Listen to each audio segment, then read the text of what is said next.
So, this once again is gonna be an audio only episode, but this time I'm actually gonna use some sort of a pop filter so that everything is a bit finer to listen to. I don't actually know what to go through today exactly. I kinda tend to go through something philosophy related once again, because I do have a feeling that it can provide such a lot of value that other things can't bring. And I don't know. I really don't know. It just kind of makes sense for me, or it's just some sort of a thing that I really, lean towards, but maybe it's even just completely the opposite that I should be doing.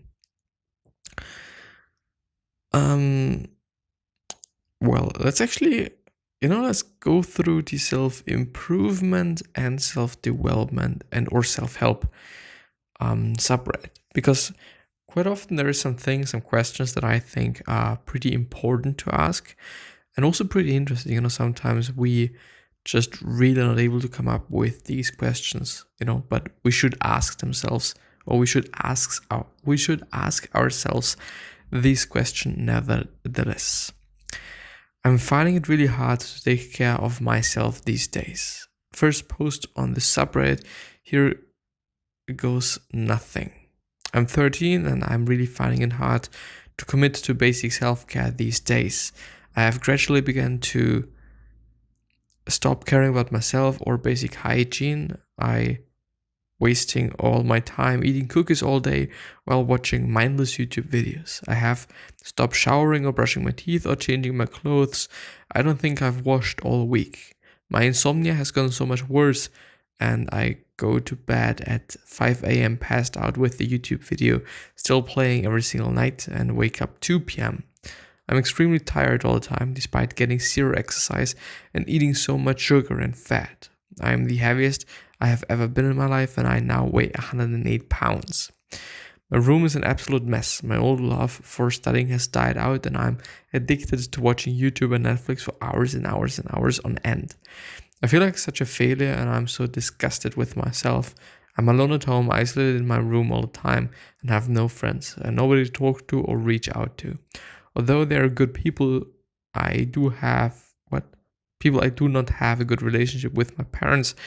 I'm extremely devoid of human interaction. I think that may be why, but I can't stop eating and wasting my time and don't know how to get out of this cycle. And there's actually quite a bunch of people, to be precise, 22 people that commented on that. And so I'm going to read a few of them. Wow, reading your post felt like reading a page out of my own diary. You're not alone. I'm in the same boat as you are. I know that this year has been rough and life doesn't seem to give us a break. I'm proud of you reaching out and using your voice. You are heard, and you are never alone. I wish I had some good advice for you, but unfortunately I'm in the same spot. Spending all day in bed watching YouTube every waking second, the fill the silence and distract me from uncomfortable thoughts and feelings. Then binge eating stuff I don't want and need when I'm away from them.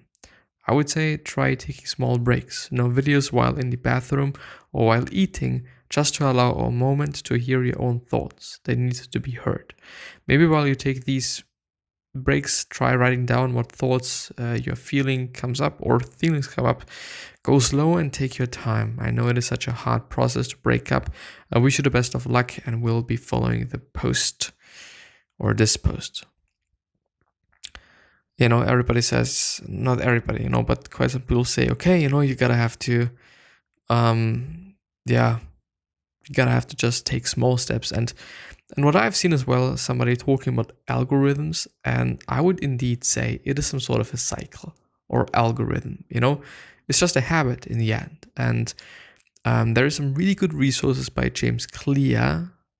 I think it's James Clear. Yes, it should be James Clear, on how to break habits. He's an amazing writer around habits. He's the author of Atomic Habits, as far as I remember. And it is just a habit. One of the quote unquote easiest things to do concerning eating bad food and eating the wrong food is just not having it at home. And it might sound a bit strange, it might sound a bit easy, but yeah, if it is not at home, there is no fucking way you can eat it. And you kind of also have to go shopping, which is, I think, unless you kind of neglect to do that because of whatever reason. But I would also say that this is indeed like also a way to break up your day. And I really gotta have to say, I use cooking or I have also been using cooking in just the lockdown times. I've been using cooking and, well, definitely also exercising for or as a way or as a break, quite, because I really often feel that by cooking, I do really feel different, and I don't feel that stressed out, and I feel pretty good. I don't know why actually, but I've kind of seen that it kind of helped me. It really did help me to change up my life and to break up my day also to some degree, not having it just quite the same all the fucking time, even though in the end I've had the habit of just always doing the same thing. But I don't know, like it got me out of recording and or learning, which I had to do at the time, and all sorts of things. Like there's many things that, I don't know, I think it's just a good way to break up your day into segments, maybe, if you will. But yeah, there's a lot of more resources on habits and getting rid of habits and or exchanging habits, because we don't break them, we exchange them. And yeah, on James Clear's side, I could kind of talk a little bit about that, but I do believe really truly that it makes more sense for you to go and read it on your own. Yeah. Wasted the past 2 years of my life trying to be someone I'm not. Help me feel less bad about it. What? Is this a question or like, and well, anyway, I know this seems super self-absorbed to be so concerned about this and not something super important, but I wasted the past 2 years of my life trying to be like this guy that I don't know in real life. For example, I always wanted to make my own music and let other people hear it. I never was creative, so I blatantly ripped off the song he made and thought it was good because it was very similar. Now I realize how I shouldn't have come up with stuff myself, so I permanently deleted those songs I recorded. I bought an expensive camera because I was planning on using it to become a filmmaker, because that is what he wanted to do. I bought like $200. What? I bought like $200 in of merch of his favorite bands because I convinced myself that they were my favorite bands too. But I'm now realizing that I didn't actually like it, and now I don't know what to do with all that stuff. LMAO. Sell it on fucking eBay. Yeah, period. I watched hours of his favorite movies and told everyone that they were my favorite movies, even if I truly didn't enjoy them as much as I convinced myself to. Watched hours of videos about him and scrolled through his social media. I was going to go to college to study the same thing as him, only for that reason. The main reason it bothers me so much that I did this is because I wasted so much time and money focusing on trying to be like them. Like them? Question mark. When I should have just done what I truly enjoyed and like the things I actually liked. I feel like I lied to myself and wasted the past 2 years of my life. I know it is fine to look up to people, but it isn't. But it isn't that. It is more that I wanted to be just like them when I shouldn't have, because they're not even that great now that I think of it. I kind of just wish I could remove the past 2 years of my life and start over. Well, I do have to say, I actually wanted to kind of switch the camera, but I realize right now that there is no camera. I think it's been today or yesterday. I thought about a certain period in my life, and I thought, well, I would actually kind of like to delete it. I thought about it just because it kind of bothers me from time to time that I need to think about it and that it is still in my mind. But then I thought, well, would I be the same person right now if I have never experienced that? If I kind of erase my mind and erase those few years and or this period of time out of my head, is this gonna benefit me? And I've realized, and I have told myself, like, no, it really doesn't make any sense, to erase that time, because it's teaching me a lot, And the thing is, we can see a lot of negative and bad and whatever in whatever situation, but we can also see a lot of good. And I do think that this is a great example, great example, which is just illustrating that. I mean, you can be like, well, I've wasted so much time and I've wasted so much money and I've wasted so much energy. And, 2 years is not nothing. I gotta also have to say that. But on the other hand, you're still having, like, I don't know, quite some time left. I don't know how old this person is, but it really feels like that this person is relatively young. And so I gotta have to say, like, yeah, I don't know. It happened. Just be fine with it. Try to see certain things you can learn out of it. And I think you definitely have learned something. Like, I don't know, be you and then try to be you and try to embrace yourself and all of these things. It's been amazing that it happened, because some people realize that way too late, and or way later than you did or this person did. So in the end, I gotta have to say that there's always a way to think about certain things in a positive way. That's it. Always. There's always something good to whatever happened. Even if it might just sound and seem to be kind of obscure and strange, but there is always something good. Looking for a structured path to healing and growth. Let's see. I'm just out of a huge 2-month personal healing and growth spurt via attachment theory and identifying some core wounds. Okay. I would like to engage on a journey for the next years. I don't know where to start. Where can I find resources to help me grow on multiple facets or time, some kind of long-term healing and personal growth guide? I'm trying to avoid spirituality, gurus, and very personal approaches like many coaches have. I want to work on my own and maybe short-term therapy if I hit large nuts. Any ideas? Well, I don't know. I mean, I would say that therapy in general, so psychotherapy, is always going to be good for you. It's always going to be benefiting you, and people are always going to be benefiting from it, even if you kind of feel good already. I mean, there's always some things that we are struggling with, that we are bothered by, that we just don't like that much about ourselves, and so on and so on and so on. Like, there's multiple things. It's just a case, it is just a case. And also cognitive behavioral therapy, so CBT, I would also say.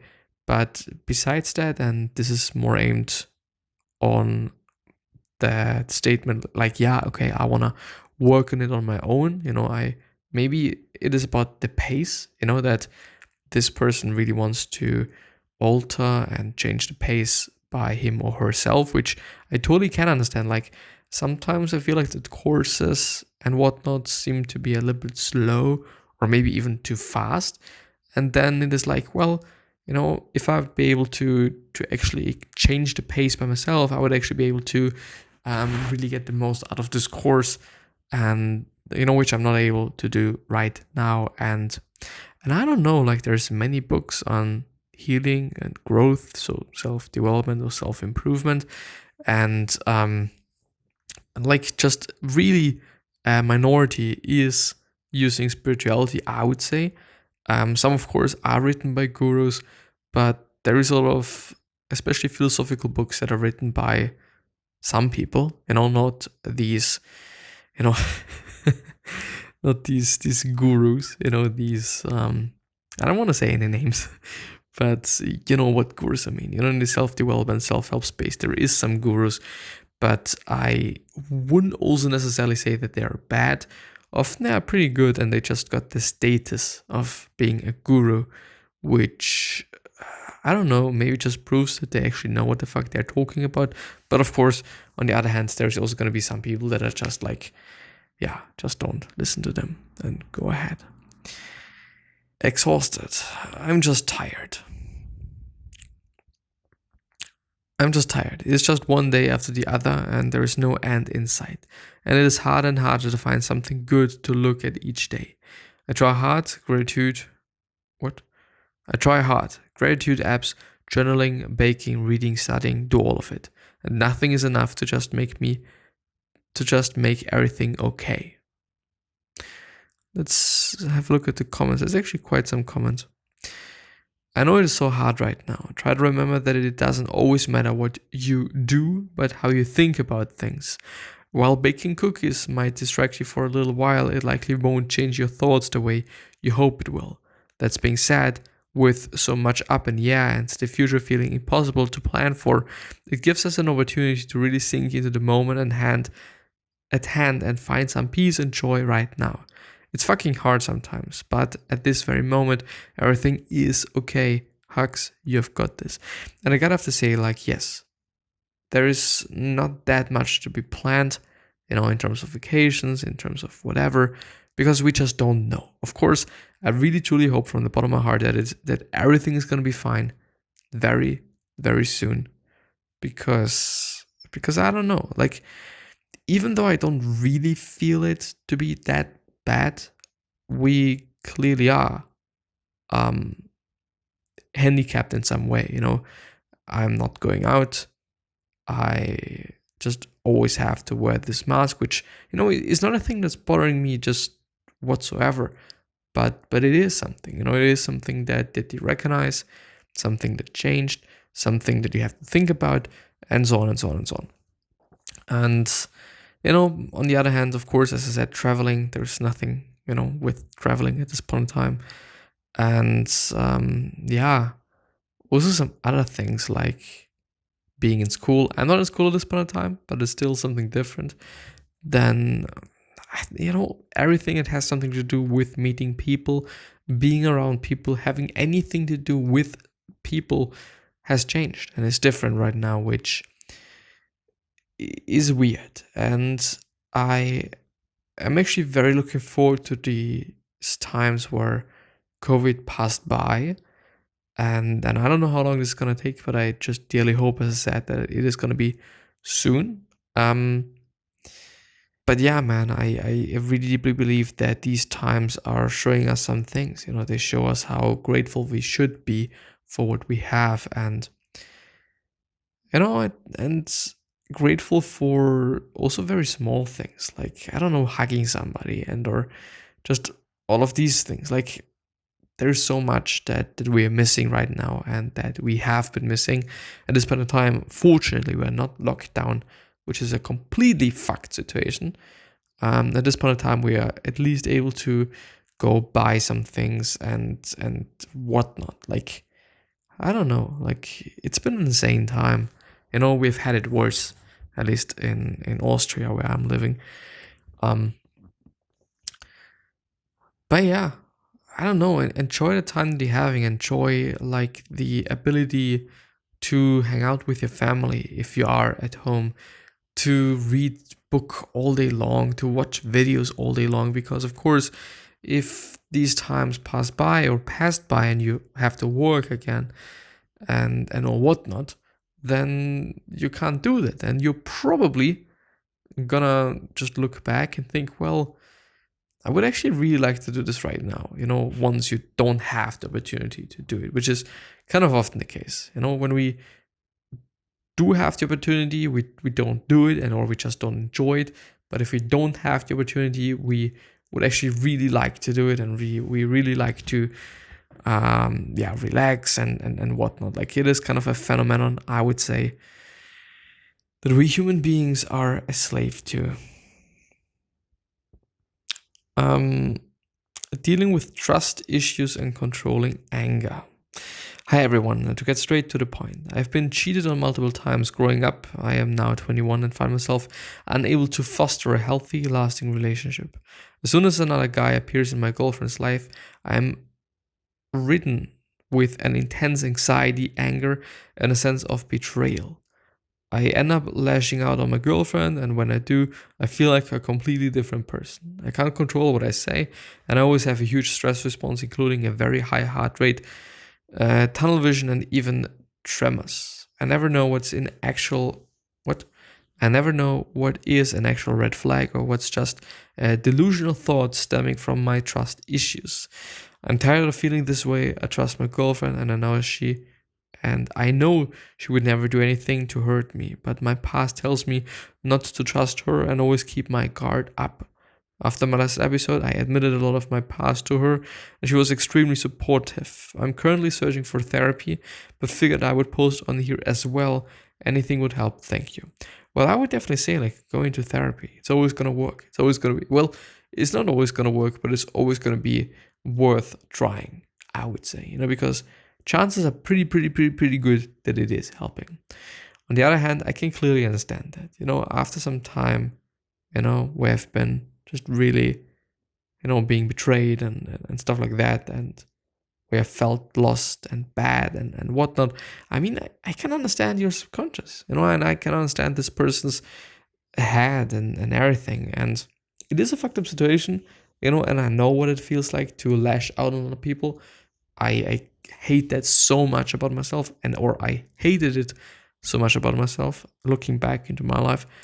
And I don't know, like something I think that helped me at least, which I don't necessarily think is applicable to this situation, is trying to have space for yourself and really working on these things that you should be working on, and really, how should I say, like if there's something coming up, then really dealing with it right now. Not being like, okay, I'm gonna say something in a week, or if it happens once again, then I'm gonna say something. No, just right now, if something's bothering you, say it to your girlfriend, to your boyfriend, and they will understand. Unless they are motherfuckers, then they won't.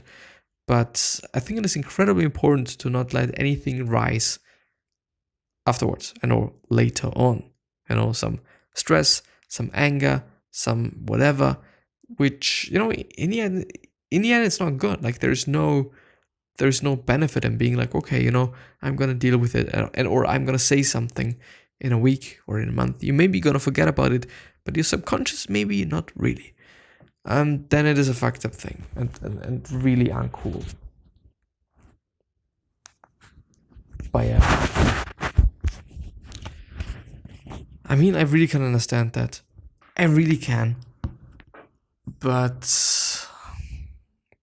I would also say that opening up, which is something that this person already did, is incredibly important, because I kind of believe that, first of all, we consciously and also subconsciously believe that something is the case, even though it isn't. Even though we might think consciously and know consciously that it isn't, but by doing something about it, in terms of talking, and maybe just doing something that you have not been doing before, which might be talking, which apparently I think was not the case before that, this person did that, and quite everything, changing up things and seeing how your mind is reacting. I don't know, like there's multiple things you could be doing, like, visualizing things. You could be trying that, but you could also, it is a difficult situation. I'm not a therapist, and I don't know a lot of things. I just really know not that much, but I can really understand it, is what I have to say. But there is also a comment. Dude, love is a risk. She now knows what you have been through, and hopefully that's enough to keep her honest. Life's not fair and you can't control anyone, so at the end of the day, you have to live with you. So be the best version of you. Treat people how you want to be treated, and don't spend time overthinking about things that haven't happened. I like to say karma eventually gets people for bad things they do, but there's always someone who dies at 90 on a gold toilet, so you do you. Fuck it, man. Love yourself, and maybe you're not ready. Maybe you need to heal from the traumas. You're 21. There's plenty of women out there. Get the therapy and work on this stuff. Your insecurities and trust issues will just keep destroying relationships, and you're only hurting yourself more in the process. Hang in there, buddy or brother. Thank you, dude. And the bad side of my feels, bad side of me feels the need to micromanage and police everything she does. But the real side of me knows that that's not healthy, and I'd never actually wanted to do that. I just want her to be happy and stop pushing her so far away with these incidents. Also, these issues and started appearing in my last relationship too, so I know how damaging they can be. It sucks, and it is something I need to work on immediately. I do need to work on myself a lot and stop having my happiness depend on so much on other people. Thanks for the advice. Or thanks. But yeah, I think that I'm gonna end this episode there. I clearly want to point out that I think it's good advice, and yeah, nothing more. I wish you the best health, of happiness, and all success, and also hope that you're gonna remind yourself and you're gonna be remembered. Which basically means your legacy. Basically means just being a nice person and being remembered as a nice person, which is a pretty fucking cool thing. 3 other questions that I have you are: why are you here? What are you trying to change? And what is bothering you the most? These 3 questions hopefully gonna show you purpose, maybe even a business, which is a pretty fucking cool thing. And yeah, one last thing is, what could you essentially say that this is gonna indeed change somebody's life? And with that being said, I'm hopefully gonna see you next time. So bye bye. Thank you very much.